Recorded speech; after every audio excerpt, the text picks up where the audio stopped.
The wealthiest people I have met do not look wealthy, especially since I relocated to the UK years ago. And that's not an accident. It's one of the smartest financial decisions they make. We've been taught that success should look expensive. The nicer the car, the bigger the watch, the more designer labels you wear, the more successful people assume you are. Social media has not helped. Social media has only made it worse. Every day we're shown luxury holidays, exotic cars, £1 million homes, and it just quietly teaches us that if you don't look rich, you're not doing well. Some of the wealthiest people in the world, they don't play that game. They could afford almost anything, yet they choose to look ordinary. Today, I want to explain why looking poor, or at least not advertising your wealth, is one of the smartest financial habits you can develop.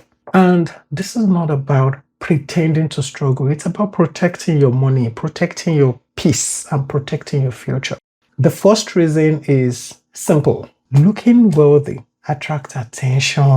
And unfortunately, not all attention is good. The more people believe you have money, the more expectation they place on you. And in some cases, you even become a target for fraud. Money already comes with enough pressure. You don't want to start advertising it as well. The second reason is that wealth and status are not the same thing. Morgan Housel in The Psychology of Money makes a brilliant point. He says that wealth is what you don't see. The expensive car you see is not wealth. A £70,000 car isn't evidence that someone has £70,000. It is evidence that they no longer have it. Real wealth sits quietly inside investment accounts, pensions, businesses, and other assets that nobody notices. And that's why it's possible for someone earning £50,000 to have a higher net worth than someone earning to £50,000. Because one spends to impress, the other invests to build. The third reason is freedom. The less you feel the need to impress people, the more freedom you have to make decisions that are actually good for you. Imagine earning a pay rise. One person immediately upgrades their car because they don't want colleagues asking why they are still driving the old one. And then another person keeps driving the same car for another 5 years and invests the difference, every single month. 10 years later, those two decisions can produce completely different financial outcomes. The fourth reason is looking ordinary helps you avoid lifestyle inflation. And this happens when increase in income immediately becomes an increase in spending. You earn more and then you spend more. And then you would wonder why you're still broke. Research published in the Journal of Personality and Social Psychology describes something called the hedonic treadmill.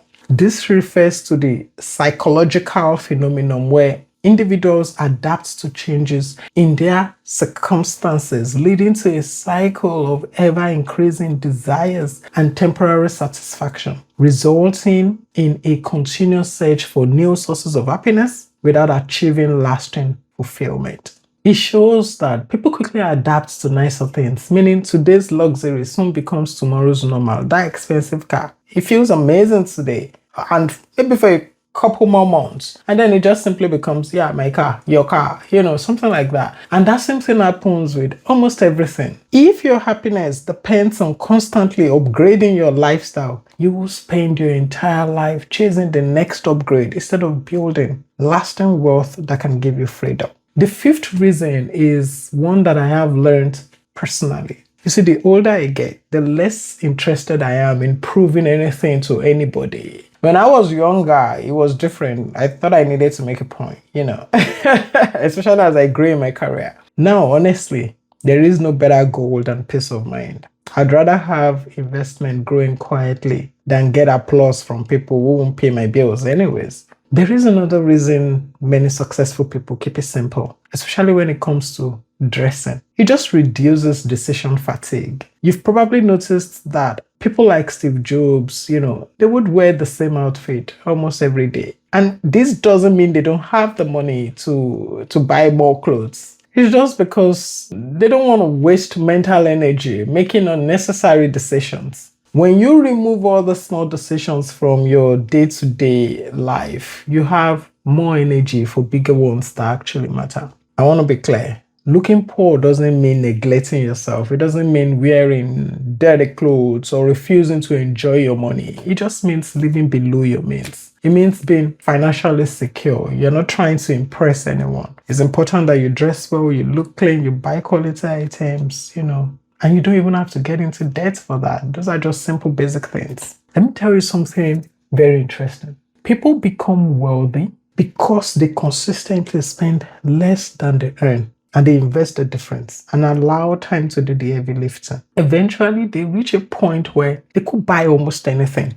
And ironically, by that time, they are no longer interested in buying all these things, because now they realize that money is much better used to buy options, freedom, and experiences than buying status. So the next time you feel that pressure to upgrade your lifestyle, just ask yourself one simple question. Am I buying this to improve my life or to improve someone else's opinion of me? That one question could save you thousands of pounds and bring you much closer to your financial freedom. And if you're thinking, oh, it is too late to start investing, I don't know how to start my investing journey, then you should see my next video on the screen and I will see you there.